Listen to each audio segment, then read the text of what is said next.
Hi friends, welcome to our channel.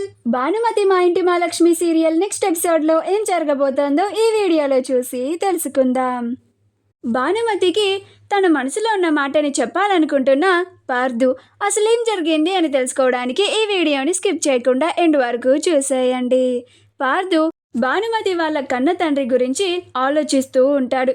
ఆ భానుమతి వల్ల నాన్న ప్రవర్తన అస్సలు మా నాన్నకి నచ్చడం లేదు. ఇక నా ప్రేమకి సమాధి కట్టాల్సిందేనా? ఎలాగ నేను ఆ భానుమతిని పెళ్లి చేసుకోవాలి? ఎలాగ నేను మా నాన్నని ఒప్పించుకోవాలి అని చాలా కంగారుగా అటు ఇటు తిరుగుతూ ఉంటాడు. అప్పుడే సూరి పార్థు దగ్గరికి వచ్చి, ఏమైంది పార్థు, అలా టెన్షన్ పడుతున్నావు? అంతలాగా అటు ఇటు తిరుగుతున్నావేంటి? ఏమైంది అని అంటాడు. అప్పుడు పార్థు, నీకు తెలీదా సూరి, ఆ అమ్మాయి వాళ్ళ నాన్నేమో పచ్చి తాగుబోతు, మా నాన్నేమో పరువు ప్రతిష్ట అనుకుంటూ ఉంటాడు. మా ఇద్దరి కుటుంబాలకి అసలు పోలికే లేదు. ఇంక నేను ఆ అమ్మాయిని ఎలా పెళ్లి చేసుకునేది అని అంటాడు. అప్పుడు సూరి, దీనికోసం అంతలాగా కంగారు పడుతున్నావా పార్థు అని అంటాడు. అప్పుడు పార్థు, మరింకేం చేయాలరా అని అంటాడు. అప్పుడు సూరి, ఇలాంటి పరిస్థితి వచ్చినప్పుడు ముందుగా మనం ఏం చేయాలో తెలుసా అని అంటాడు. అప్పుడు పార్థు, తెలిస్తే ఇలా అటు ఇటు ఎందుకు తిరుగుతాన్రా అని అంటాడు. అప్పుడు సూరి, కంగారు పడుకో పార్థు, నేను చెప్పేది నిదానంగా విను.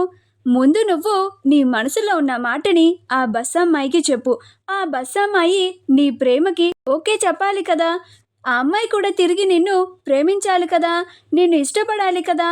అప్పుడే కదా మీ ఇద్దరి పెళ్ళి జరిగేది. ఆ తర్వాత పెద్దలని ఒప్పించుకోవడం గురించి ఆలోచించండి.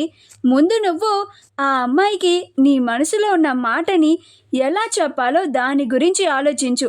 అంతేకాని మీ నాన్న, వాళ్ళ నాన్న ఇలా ఉన్నాడు, అలా ఉన్నాడు, వాళ్ళు ఎలా ఒప్పుకుంటారు, మా పెళ్ళి ఎలా జరుగుతుంది అని ఆలోచించుకు అని అంటాడు. అప్పుడు పార్థు, అవునరా సూరి, నువ్వు చెప్పింది కూడా నిజమే కదా.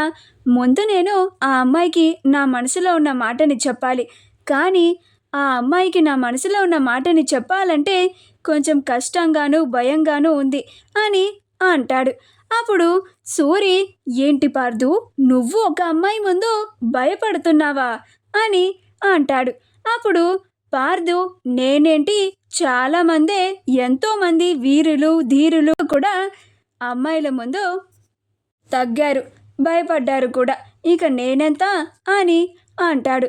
మౌనంగా ప్రేమించడం సులువే, కానీ మన మనసులో ఉన్న మాటని ఆ అమ్మాయి ముందు చెప్పడం మాత్రం చాలా కష్టం అని అంటూ ఉంటాడు.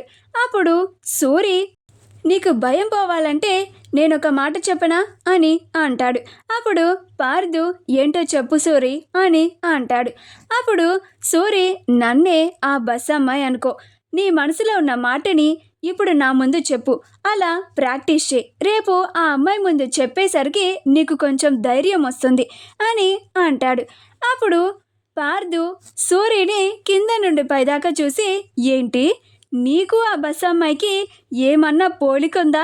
అసలు నిన్ను చూస్తే నా మనసులోని మాటలు బయటికి వస్తాయా అని అంటాడు. అప్పుడు సూరి, అదేంటి పార్థు బాబు అలా అనేసావు అని అంటాడు. అప్పుడు పార్థు, మరి ఆ బస్ అమ్మాయి ఎంత అందంగా ఉంటుంది, తన కళ్ళు ఎంత బాగుంటాయి, నువ్వు అసలు ఒక్కసారైనా నీ మొహాన్ని అద్దంలో చూసుకున్నావా అని అంటాడు. అప్పుడు సూరి, సరేలే పార్థు, నేను ఆ అమ్మాయిలాగా ఊహించుకోమన్నానంతే, నువ్వు ప్రాక్టీస్ చేయడానికి అని అంటాడు. అప్పుడు పార్థు, అలా అయితే సరే అని అంటాడు. మా వీడియో కనుక మీకు నచ్చినట్లయితే లైక్ చేయండి, షేర్ చేయండి, మా ఛానల్ని సబ్స్క్రైబ్ చేసుకోండి, పక్కనే ఉన్న బెల్ ఐకాన్ని క్లిక్ చేయడం మాత్రం మర్చిపోకండి.